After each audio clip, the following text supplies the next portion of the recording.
Hello and welcome to All You Need Notes for Edexcel IGCSE History, and this video is on the USA from 1918 to 41 and specifically on the Roaring Twenties, so the first part of the specification, looking at America after the First World War. In this video I'll be showing you two key features for everything listed in the specification. This will really help you for your paper 2. Obviously question A is all about key features. That could be a cause, it could be an event, it could be an effect of something. It will also help you with questions B and C. In these you need to look at different sources used in the exam booklet, and in question C you'll need to talk about your own information as well in the essay. So this will really help you learn some key facts and information for that. So we'll begin then with the economic benefits of the First World War. The first key feature was that American industry grew. So factory production in America grew by 35%. After the war, Europe was completely devastated. A lot of factories and manufacturing towns had been completely bombed. A lot of farms had been razed, they were destroyed. And so America had to step in to provide a lot of things, not only food but also general products. And so they made more, and American production in factories grew by 35%. Because it was growing, this meant that companies had to hire more people. They needed more people to work in these factories. And so 1.3 million more people went into work and wages began to rise. Industries like those of the natural resources, so coal, gas, and also transport, they grew really quickly alongside that. The second key feature is that agriculture benefited. So America had to supply 30% of the world's wheat. Again, Europe's farms have been completely razed, they couldn't do anything, and so farmers from America had to step in and supply a lot of wheat, and their income as well, because they were exporting more, because they were getting more money from that, grew by 30% too. And in order to try to get as much wheat as they could from their land, they took out loans from the bank in order to expand their production, in order to make more crops, to sell more, to get more profits. But as Europe began to recover, they really struggled to pay these loans back after the war, and we'll see more about that. The second part of the specification is on Henry Ford and mass production. So the first key feature is that Ford created the assembly line. So this meant that each worker was positioned on the assembly line at their station, and they had to do the exact same piece of work. And as he was making cars in the Ford factory, this meant that each of the cars had the exact same thing done to them at every single stage of the assembly line. So they were the same shape, they were the same size, and because each worker was doing one thing, and they were banned from talking or sitting or chatting, this meant that they could reduce training costs, material costs, also labour costs as well. And this made the Model T car really, really quick to produce compared to in a workshop when various different mechanics would be doing various different things. And so by October of 1921, a Model T car came off the production line every 10 seconds. So it became really, really quickly. They were churned out of the factory. And the second feature was that the demand for cars grew. By 1925, a Model T only cost $290. This had come down a lot. So this meant that there was great demand for it. It was cheap, and many people wanted it. Lots of people hadn't had cars before, and this was a really, really cheap and good option to go for. And this meant that industries that were related to the motor industry, for example, steel, rubber, glass, they grew too. They were supplying materials for the cars. And by 1929, there were 26 million cars in the US. And in order to accommodate all these, the government built 400,000 kilometres of roads. This created loads of jobs. Someone had to create the cars, someone had to build the roads. And so by that point, 7% of the workforce was working in the motor industry or related industries in order to accommodate for this. It had grown exponentially, and so too the American economy boomed. The third thing to do then is hire purchase. So the first feature of this is that people bought more things. Hire purchase meant that customers were able to get credit when they were buying things, and they could pay for things in instalments. So they didn't have to pay for everything all at once. If they were buying a car, they didn't have to pay the full price immediately. They could save up a small amount and then pay for something in periodic instalments. And so they could afford more products, they bought more things, and they could help, that helped them pay for more expensive things like fridges, cars, without having to wait months and save up. And this meant that by 1929, 75% of cars were bought by hire purchase, and the idea was that you were sort of hiring it from the vendor until you paid it back in full. The second key feature is that there was a rise in profits from the companies. So more people could now buy cars and various other products, and so business profits increased too because they sold more. And this meant that they could then produce more, so that they could sell even more. So more cars were produced in factories, and this meant that these new and growing industries, also electrical products, these industries grew so much. And by 1929, 50% of electrical products were bought with hire purchase, so loads of different industries benefited from this. The next thing to look at then is advertising and consumerism. So the first key feature of this is that people were exposed to more products. So companies would advertise on the radio, 10 million of which was sold in 1929 alone. They would also advertise in the cinema, and people who would listen to the radio or go to the cinema in their leisure time, as many people did, experienced these adverts and were influenced by them. And this encouraged what we call consumerism. So there was a lot of brands to choose from, and people could pick between different brands and decide which one was better and buy it, the one that they preferred. And this meant that shopping became a leisure activity. People enjoyed going and looking at different brands, trying different products, seeing what was about, and this was one feature of advertising. The second feature was that people spent more money. It's quite simple. 1 million fridges were sold in 1929, and because people had hire purchase, credit, this meant that the economy grew. They were able to buy more things. They were influenced by advertising, they had a variety of different choices, and they spent more money.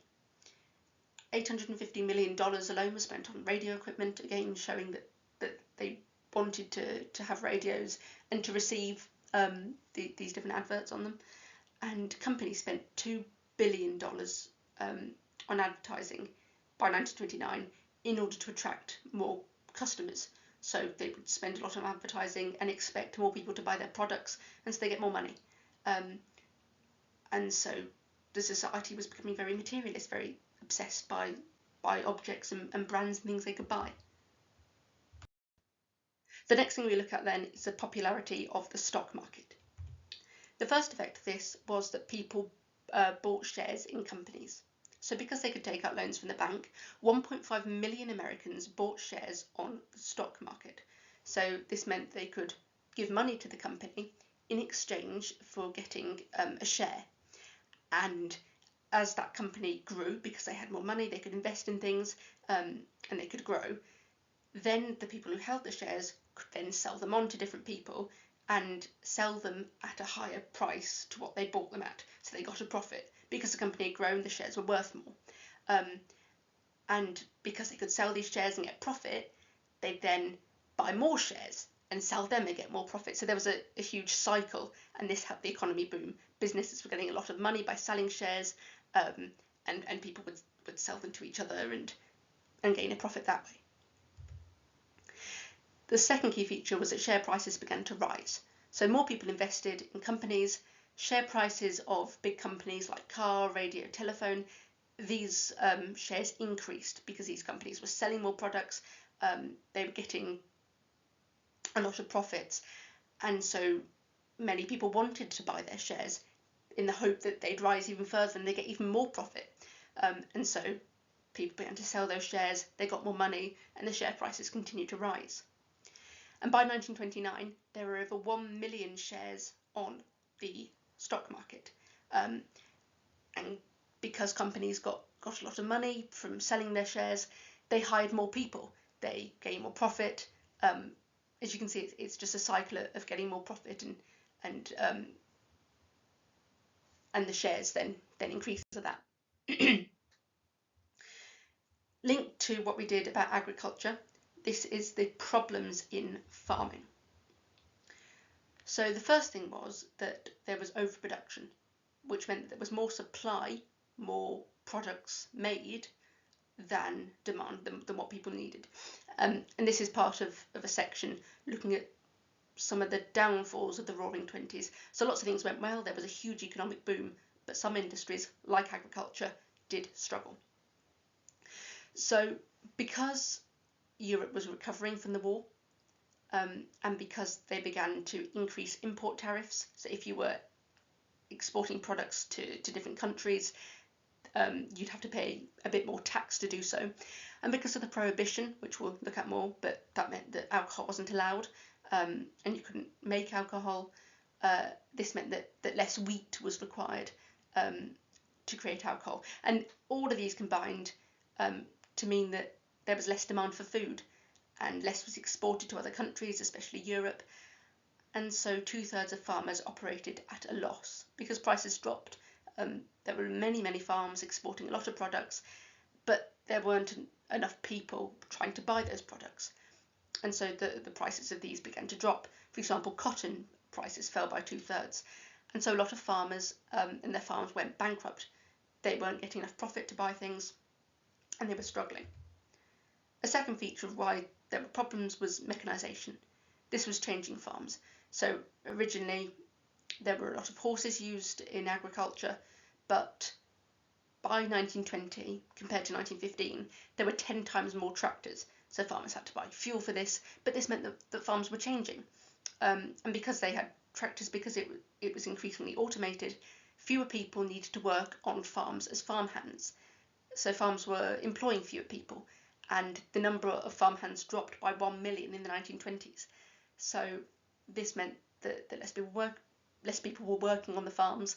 There were fewer farms as well, and this was causing a problem in the farming industry, and was causing it to decline. And linked to that, the decline of other older industries. The first key feature of this was that these old industries faced increased competition from newer, more developed industries that were rising. So, for example, coal mining fell. As an industry, fewer people were having to mine coal because more and more houses were fuelled by oil. So, by 1929, just over 500,000 were fuelled by oil. Again, cotton and wool, these older industries were declining because silk and rayon had been developed, and these were used more in, for example, fashion, and were replacing the older industries. Again, rail, the traditional mode of transport, this faced competition from cars. I'm repeating facts here just so that you have to remember less of them. So 26 million cars were sold by 1929. So these older industries were suffering. They had to lay off people. And this links to the second key feature, where jobs were lost. So because there was less demand for their industries, whether that was cotton, wool, coal mining, rail, because less people were using it, this meant that companies had to sack workers. They could no longer make a profit by employing so many people.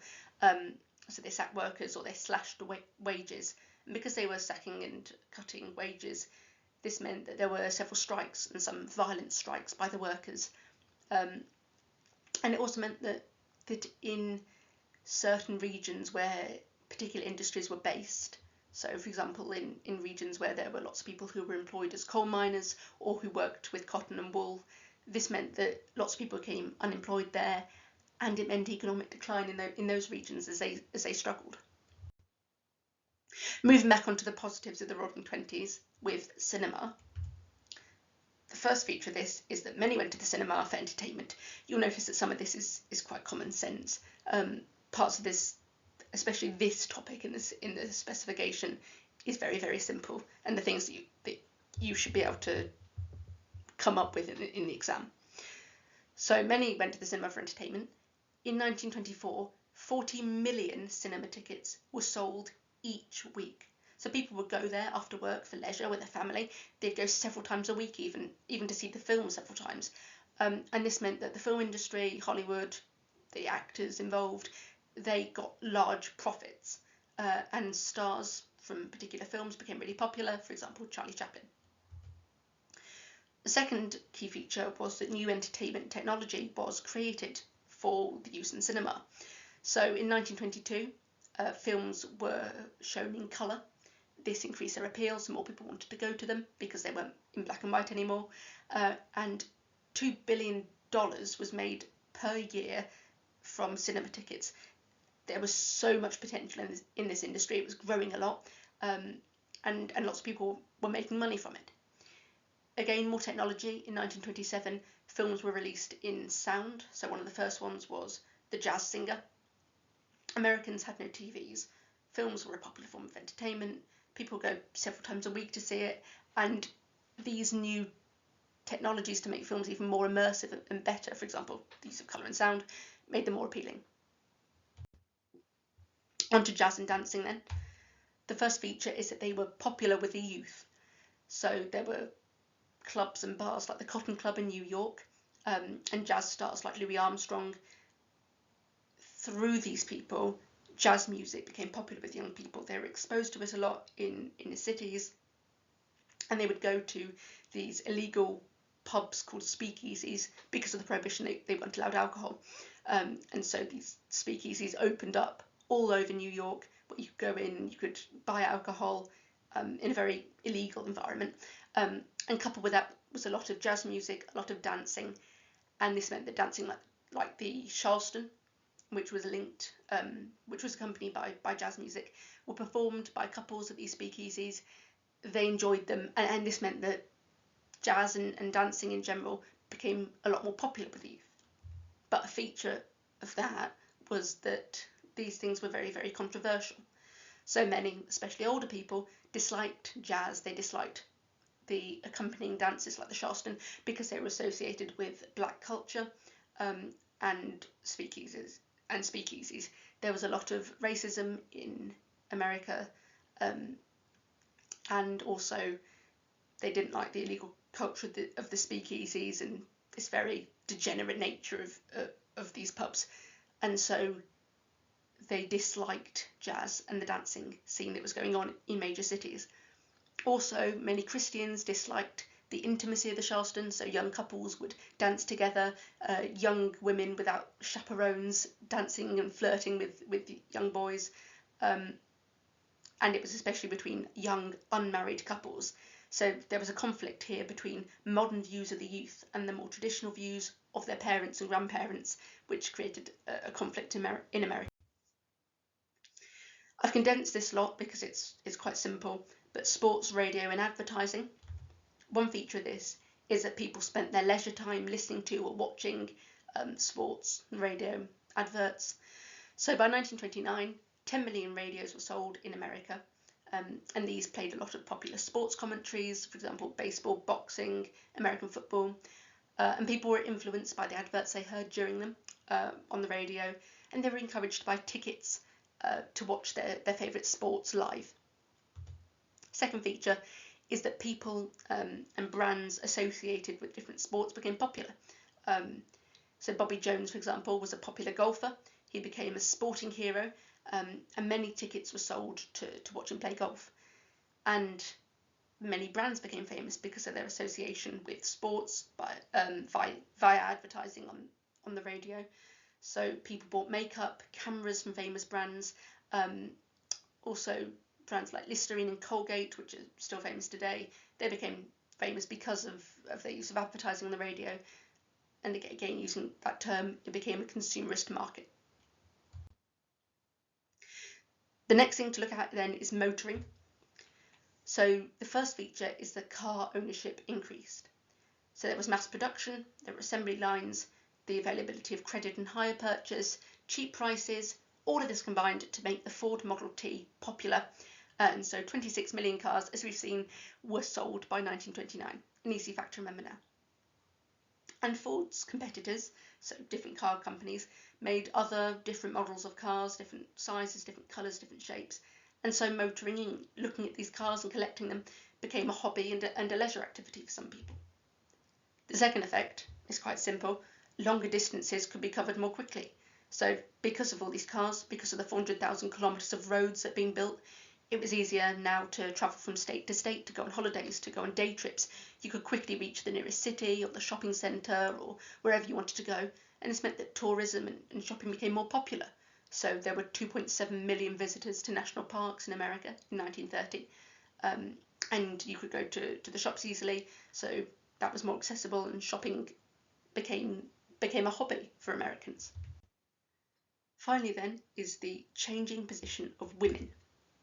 So the first feature of this is that women were given more freedom.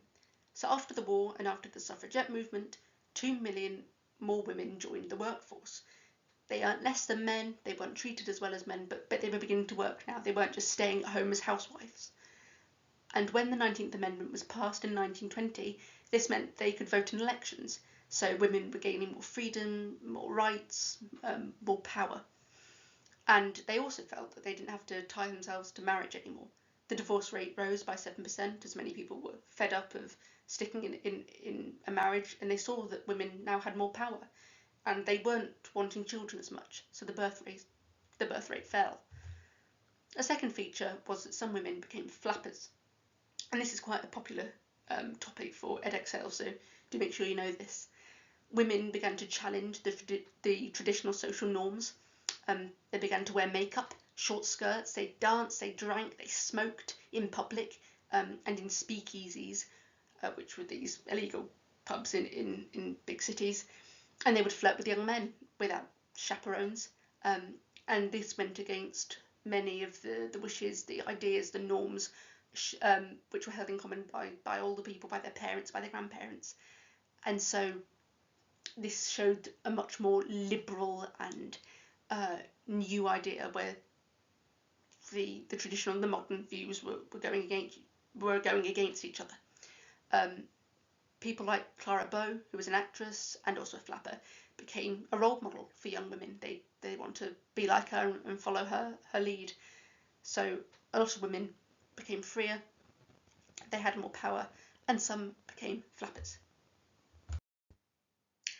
And that is all you need notes for Edexcel IGCSE history, and that was the topic of the USA from 1918 to 1941, looking at the Roaring Twenties.